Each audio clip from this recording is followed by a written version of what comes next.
Ladies and gentlemen, this is DVP World. I'm your host, Benjamin Lee, and welcome aboard the Eastern Express. For a quarter of a century, Vladimir Putin has been as constant in Russia as cold winters, questionable elections, and diplomats who accidentally fall out of windows. But the inevitable question is looming. What happens after Putin? Will it be an oligarch, a military hardliner, or perhaps some relative unknown stepping into the political fray to challenge Russia's authoritarian status quo? Now, each potential successor brings their own set of opportunities, risk, and frankly, some truly frightening scenarios for Russia and the world. And on this episode, we'll take a closer look at the turbulent story of Putin's succession, because, like it or not, the future of Russia affects us all. So, without further ado, let's take a look at our latest report to find out more. Vladimir Putin has ruled Russia as president for 21 years. If you count his brief stint as prime minister between 2008 and 2012, then he has been in power for 25. Needless to say, Putin is not a young man or a young politician anymore. At the age of 72, he says that the issue of succession is constantly on his mind. He suggests that several candidates could follow should he stop being in power. This is quite the step away from what Putin used to say when asked about succession. I prefer not to answer such questions. This is my traditional response. Putin's tenure as undisputed leader of Russia is outdone only by Joseph Stalin in modern history. Stalin's death left a power vacuum as there was no clear successor. Should Putin be unable to carry out his duties as president, the current Prime Minister Mikhail Mishustin would assume presidential powers.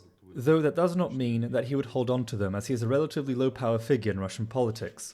Other than Putin, only Dmitry Medvedev has borne the mantle of President of Russia in the 21st century.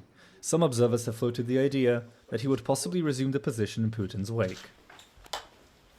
Now let's zone in on the explaining portion of a show. Vladimir Putin is one of the most controversial but also influential figures in modern history. But how did he come to power? And what did he do before becoming Russia's undisputed leader? Well, let's take a look at Putin's road to the Kremlin. The city of St. Petersburg, or during Putin's youth, Leningrad, features heavily in the Russian president's life. It is here that he was born and where he spent his youth, eventually graduating with a law degree. Shortly after finishing university in 1975, Putin joined the KGB and entered the ranks of its counterintelligence and foreign intelligence services.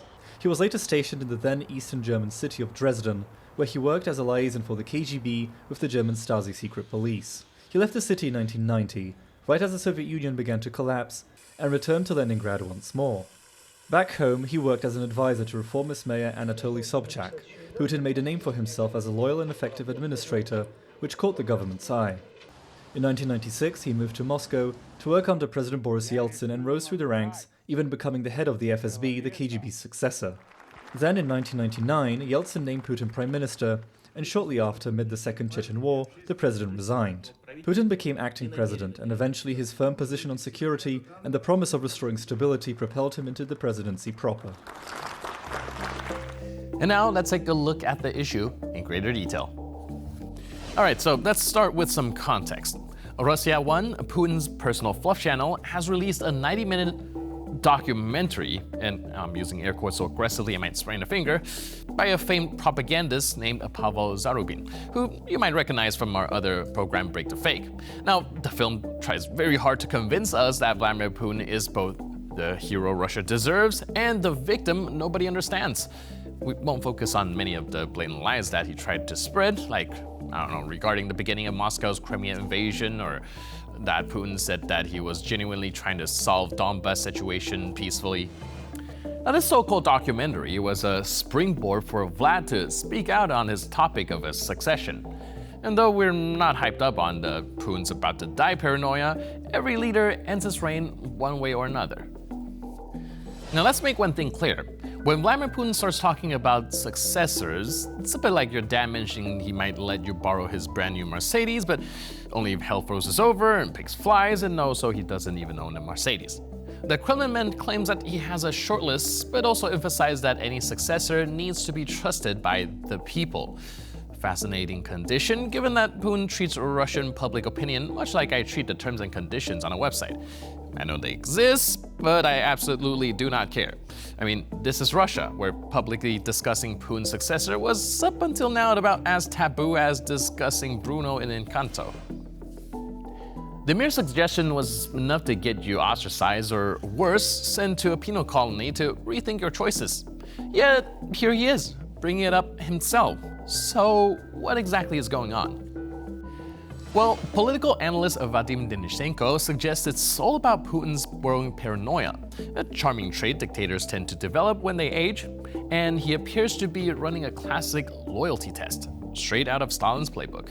Tease retirement, watch who dares to suggest anyone else, and then purge accordingly. Why would Putin do that though? Well, polling suggests that nearly 60% of Russians are terrified at the prospect of a Putinless future. And that's because after 25 years, Putin has successfully convinced Russians that the phrase "no Putin, no Russia" is not just catchy, it's existential. Russians seem to fear Putin's exit as if the country's entire operating system would just crash without him. But before you start envisioning a post-Putin Russia anytime soon, let's get real. Now, this might still be a carefully staged drama to reinforce Putin's indispensability. Ultimately, Putin's successor talk isn't about succession at all, it's about control. It's Putin checking who's among his inner circle dares imagine a future without him.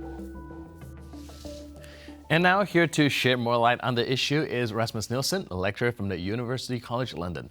Hello, sir, and welcome to Eastern Express. Hello, good to be here. Well, today we are trying to examine Russian and the post-Putin world, as the two seems to be synonymous in the common people's kind of understanding of Russia. Do you think that the Russia will kind of still exist as the way it currently does in a post-Putin world, or do you think that he has got this whole thing cemented and we'll be pretty much looking at the same thing, kind of different boss but same day? So, I mean, we will still have a Russia, of course. It will still be a country, but we are not going to have a centralized Russia after Putin to the same extent that we have now. What instead I envisage happening, and of course we can't say when this will happen, but when Putin goes, what I envisage happening is that we will have a number of competing, if you like, lobbies and competing power centers vying for control within Russia, not necessarily vying openly, not necessarily vying violently, but there will be different power centers. I feel reasonably comfortable about saying that. All right, and even with Putin still in office, we already saw some power struggle between the people kind of under him. Are there any names that come into your head that you think might be taking over, and what does that mean for Russia and the rest of the world? Well, I mean, obviously, it's always a mox game to try and speculate on who will come in a situation, a hypothetical situation. However, I think it's possible that you could see some people that would be, if you like, stabilizing figures, that would be people that would tide over the system. So, for instance, if you're looking at people like Mikhail Mishustin, if you're looking at people from within the current government, if you're looking at people within the regional administration, I'm thinking about Sobyanin in Moscow, for instance, those could be fairly, reasonably competent and fairly non-controversial choices for a government that could tide over Russia until some sort of solution could be found on that power struggle. In terms of what it would mean for the world, Russia's relationship with the world, I would imagine that if in the hypothetical case that Putin disappeared today or tomorrow, I would imagine that we're not going to see a substantially different Russia, substantially different Russian state, but we might see a Russia that would become slightly less aggressive, at least in the shorter term, because all the, all the elites within the country would have to sort of find their footing, particularly if Putin had disappeared reasonably quickly. I mean, he is a man of a certain age. Let's say, for the sake of argument, he died overnight.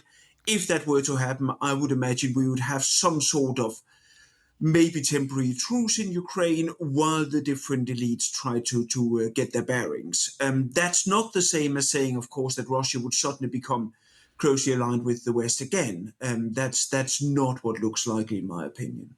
I'm also curious about how this power struggle will go down because, well, we've seen elections in Russia and it's pretty much in name only. So I can imagine that being the real way that any one of these figures take power. But, in my head, it's probably something that is decided within the structure and then with an election to kind of signify who's actually in charge. I think that's absolutely right. I mean, it has to be remembered, of course, just to add to what you said now, that even though Russia is an autocracy, and even though the center in Russia has become quite adept at controlling the political processes, you still need to have some buy-in from local elites. So yes, I completely agree with your assumption that there would have to be some hidden negotiations. I mean, to some extent, you would imagine that differing elites had already sort of sounded each other out about what would happen after Putin, but there would be negotiations within the elites behind the scenes, and then there would be a compromise which local elites around in Russia could agree to, so that when the elections would come, you could be reasonably sure from Moscow that local elites would sign up to it and would, let's say, modify or fake local elections accordingly. Having said that, it is still perfectly possible that there would be individual parts of Russia, I'm thinking perhaps particularly of the North Caucasus, where local power struggles could still take place more or less in the open. Let's say, for instance, in Chechnya after Ramzan Kadyrov and so on, where local power struggles could still take place against the wishes of whoever was in power in the Kremlin. I mean, it has proven difficult enough for Vladimir Putin to keep a lid on local power games in the North Caucasus already. His successor would find it even more difficult. Right, and you mentioned that perhaps without Putin, the power structure within Russia will be a bit less centralized. Do you think that that has more to do with the way that the Russian government is structured right now isn't really sustainable and hinges on Vladimir Putin kind of keeping it together, or are there any other reasons behind it? Well, I mean, there are already problems, as you're hinting at. In fact, I would even go so far as to say that I don't think Vladimir Putin has particularly, total control over Russia as things are. Now, if Putin says something has to happen now, then it does happen. But a lot of the time, Putin simply isn't aware or doesn't have the resources to be aware of things happening outside in the provinces and in different parts of the state as things go now. Then, of course, you're in a situation where, well, first of all, over many years, I would even say more than a decade, Russia has been misgoverned socioeconomically, so that the socioeconomic problems that were in existence have only been building up. So, for instance, you have inequality. You now have quite a large part of the population that's been involved in the war, including plenty of casualties, people coming back from the war with wartime experience, possibly weapons, so on and so forth. And then, of course, you have a situation where you've got a number of elites that have grown quite fat on, quite happy with the war. I'm thinking, for instance, within the military-industrial complex, and they would not necessarily be comfortable with everything turning peaceful again, with Russia turning its back completely on the war as it is now, or indeed turn its back on confrontation with the West. So those elites would have an interest in keeping up, as a minimum, keeping up international tension.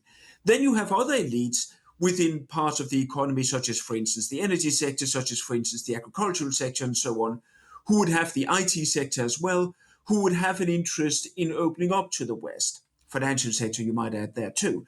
Those sectors, those elites would not have an interest in continuing tension to the current extent with the West. So you can already see there would be a competition between different elite groups within Russia after Putin over how the country could best be taken forward. Now, at the end of the day, this comes down to a fight over, yes, power, but also money.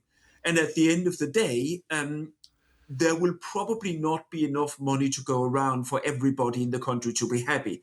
So, although I don't envisage something as brazenly open of a power fight as you saw under Prigozhin, for instance, you can very well see some power struggles, even some violent ones, going on behind the scenes after Putin, as people are fighting out for the resources that remain. You just mentioned something quite interesting that I want to explore some more. I was within the power struggle. I think you pointed out that perhaps some of the elites will try to reach out to the West for some, well, incentives of power. Do you think that that might actually be a theme that we can explore or even exploit, seeing that some of the Russian elites are perhaps a little bit more pro-Western than the others? So I would slightly change what you said there to say that some of the elites are slightly more pro-money than others of the elites. I don't think you're finding many significant elites inside Russia now that are pro-Western. In fact, I would argue that the vast majority of elites in Russia have signed up to the war and to the wartime ambitions of Vladimir Putin in terms of a restaging of the Russian Empire in some form. Those few elites who have not signed up to that have learned to keep their mouths shut to the extent that I don't expect them to suddenly come out and be pro-Western after Putin's demise or disappearance. What I will say, though, is from the Western point of view, what can we do, as you asked? I think we could certainly, in some cases, go out and do a quid pro quo deals with Russia, but we have to be very, very careful. The Russian state, it's been built up at least since 2012 when Vladimir Putin came back as president. That Russian state is not set on peaceful coexistence with its neighbors. It's not set up for that, partly because it's now got a military alignment, a military, if you like, profile on which a lot of people, as I said before, are earning money on tensions with the world, but also because you have built up a national identity, national culture, if you like, from the state down, a national culture that emphasizes Russia's difference to and confrontation with the outside world. Now, that has built up over more than a decade. You can't simply change that overnight because one man disappears. A lot of the people in the Russian elites now, yes, they want to earn money, but they also believe in the course, in the direction that Putin has taken Russia. You're not going to change them overnight. That may, in fact, be a generational issue rather than something that can be solved within 5-10 years. What about Russia's relation with China? Do you think that people will be reaching out to them to gain some power within its own kind of internal struggles? Yes and no. I mean, I can absolutely see part of the Russian elite reaching out and trying to get allies in China. I mean, if you are in the Russian elite, you're part of a power struggle after the disappearance or demise of Vladimir Putin, and you can show that you've got the Chinese on your side. Of course, that's a benefit for you.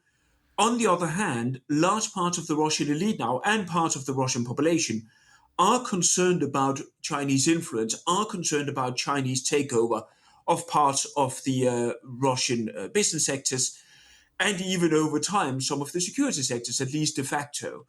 So, yes, you can definitely see people in the Russian elites taking advantage of relations with China. But the over-reliance on China in the medium to longer term is certainly not something that's in Russia's interest. Not Russia in the Putinite vein, but also not Russia in the vein of anybody who might one day want to become closer aligned with the West again. So China is a card that you can play in the Russian elite, but it's not in any way an uncontroversial card. All right. And finally, last but not least, just to reel it back to the most current affairs, Volodymyr Zelensky says he's ready to meet Vladimir Putin in Turkey. Do you reckon the men in Kremlin will sit down and talk anytime soon? I can certainly see the Russians sitting down to some sort of negotiations, trying to drag things along to see if they can get either the Americans back on side or the Americans to sort of lose interest, both of which are perfectly possible. Will Putin himself sit down with Volodymyr Zelensky? Again, it's a mock game. It's a mock game to guess. I don't think so that he'll do so anytime soon. I could be wrong. The reason I'm saying I don't think Putin personally would sit down would be because that would legitimize Zelensky as an equal of Putin. And it has been clear for a while now that Putin's regime has tried to show Russia as equal to and opposed to the West and NATO. That's the level the Russian regime wants to be at.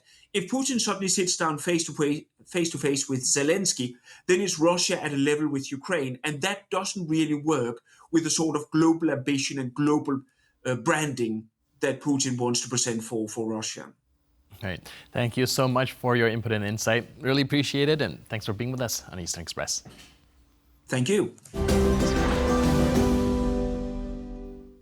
And now we're moving on to the Eastern News Flash, a series of all the other stories from the East that you don't want to miss. Now, the diplomatic pot around Ukraine is beginning to simmer. While Donald Trump is urging Kyiv to start talking with Putin immediately, the Russian president has proposed direct talks with Ukraine mediated by Turkey.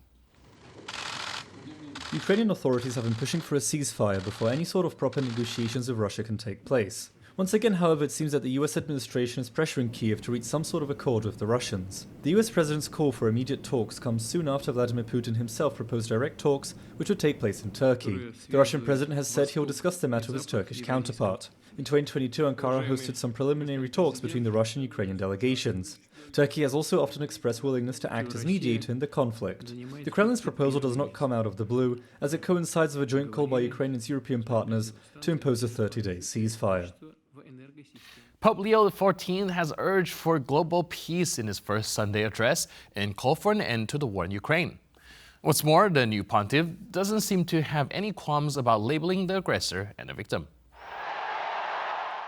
In the past, the new pope left little doubt as to what he thought about Russia's invasion of Ukraine.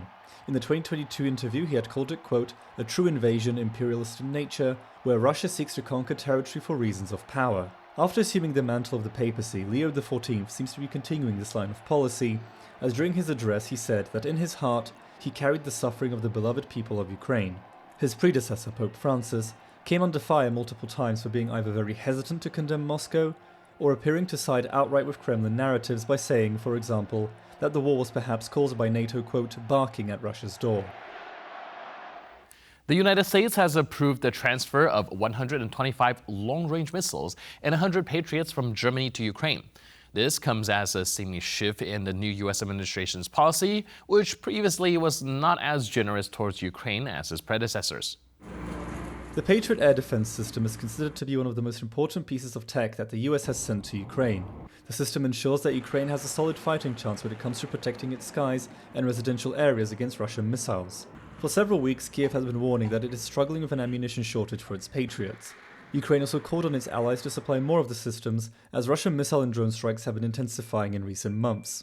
Although many European countries have shown willingness to support Ukraine even if the US has been rolling back some of its support, they cannot transfer equipment such as the Patriots without Washington's approval, even if they are the owners of the systems. And that's all on this episode of Eastern Express. But for more news, update, and commentary, please stay tuned to TVP World.